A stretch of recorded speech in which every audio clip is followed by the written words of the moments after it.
Let's start with personal data redaction today.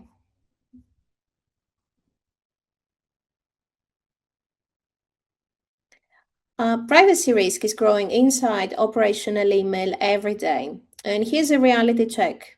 A single voyage generates around 1,625 pages of sensitive crew data. That includes passports, medical records, immigration forms, and so on. Now multiply that across your entire fleet and all your counterparties, and the exposure risk compounds quickly. Just last month, one of our customers realized they had passport scans and medical certificates sitting in forwarded email threads from crew changes that happened 6 months ago. The documents were still there, accessible to anyone in the shared inbox, long after the crew had rotated off the vessels. And this is exactly the kind of exposure that triggers GDPR penalties.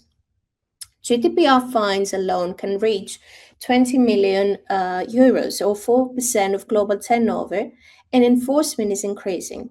Now, the good news is that personal data redaction puts you in control, and those sensitive documents automatically redact after their chosen time frame without changing a thing about the way your teams work.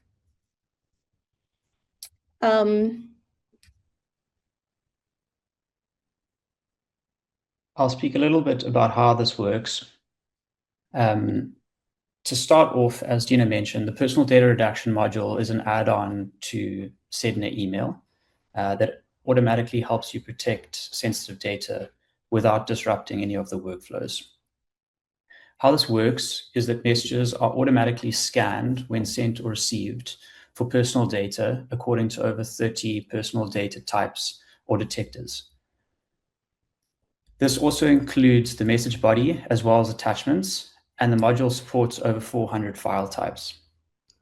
If personal data is detected, it gets scheduled for redaction.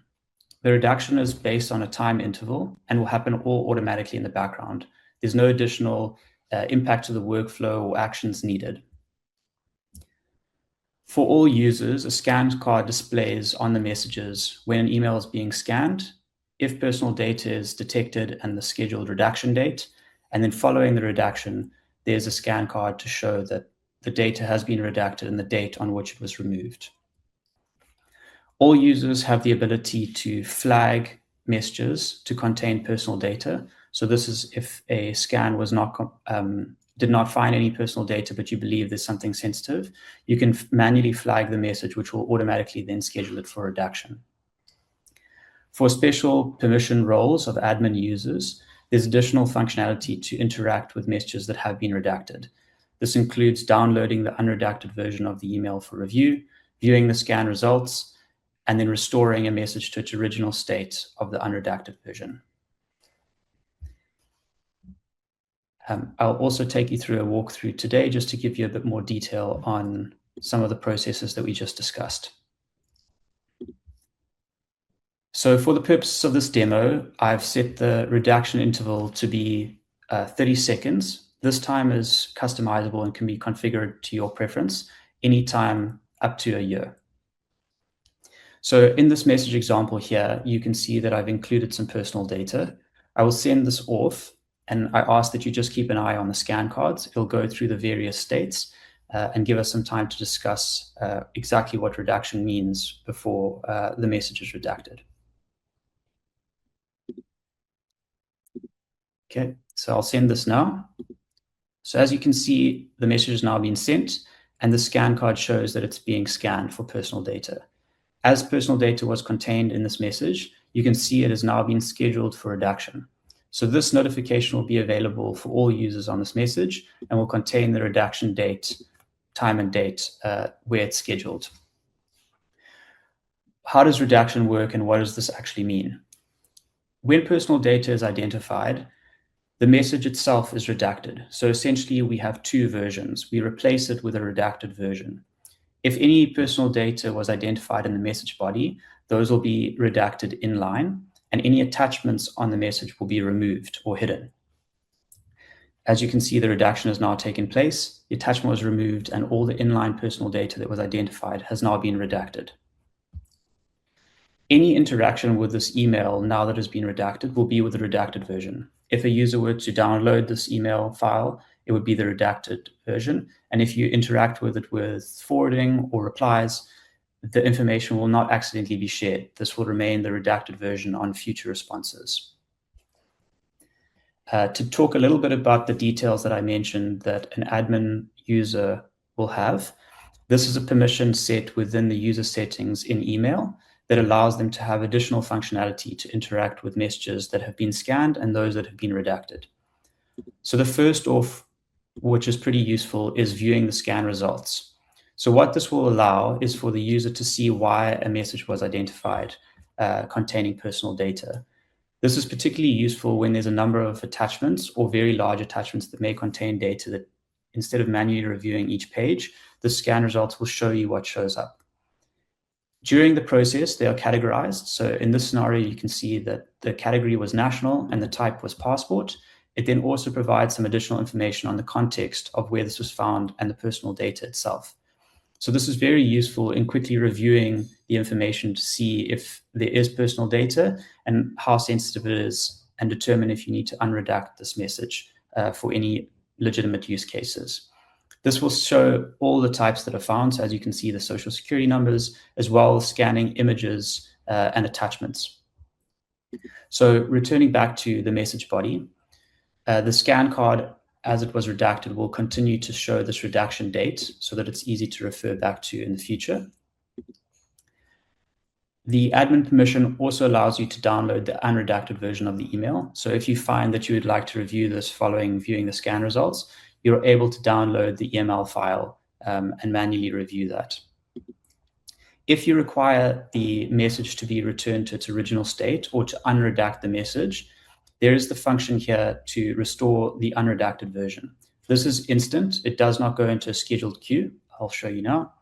So as you click unredact, the message is returned to its original state, attachments will be included, and all the personal data will be unredacted. This unredaction takes place for all users. So this message, for anyone who has access, will now be able to view the unredacted version of the email. To give a bit more detail on the scan results, I've also provisionally created a few emails here. So these are all versions of earlier states of the redaction, so the scan card is available. Here's an example of a message that contains no personal data or attachments that have any personal data. So to give you insight, if you view the scan results, you can see here nothing was found. All users have the ability to manually flag messages containing personal data. And what that will allow you to do is that if you believe something is in here sensitive, or a scan result may not have picked up something that you believe should be redacted, you can use this feature here, which is flag for personal data. So as the user I'm using right now has admin permission to see the scan results, all users would be able to do this flag for personal data. No additional settings are required.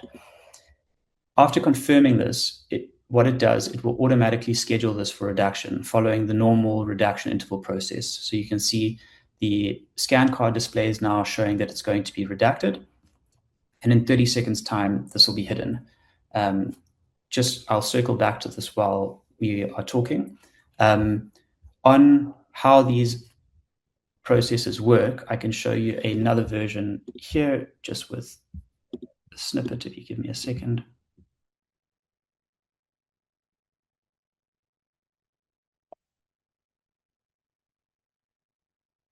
So this is another example of it being sent, which we'll send this out. So all messages sent or received into a mailbox that has this active will trigger the scan and the redaction process. The configurations that are available to you are the time interval between scanning and identification and the redaction. So this can be a number of days that you want to interact with the email, or it can be fairly short if you want to hide it. As well as which mailboxes this is active for. You can have it on all mailboxes or select which mailboxes you have active. So as you can see here, this message has now been redacted. This was the one we manually flagged. And if for any reason you need to restore it, again, anyone with admin permissions, as you can see now, the ability to restore the unredacted version returns. And this can be returned to its original state. While I'm here, I know I'm jumping ahead, but we also have a new feature which Gina will speak to shortly. But it's the ability to one-click copy contacts. So in this scenario here, you can see if I open a contact, there's the ability to quickly copy their email address, and you can paste this in. And to show you, it also works on emails that aren't a contact. You have the ability to copy that and paste that into other workflows or emails as required. I'll jump back to the presentation quickly.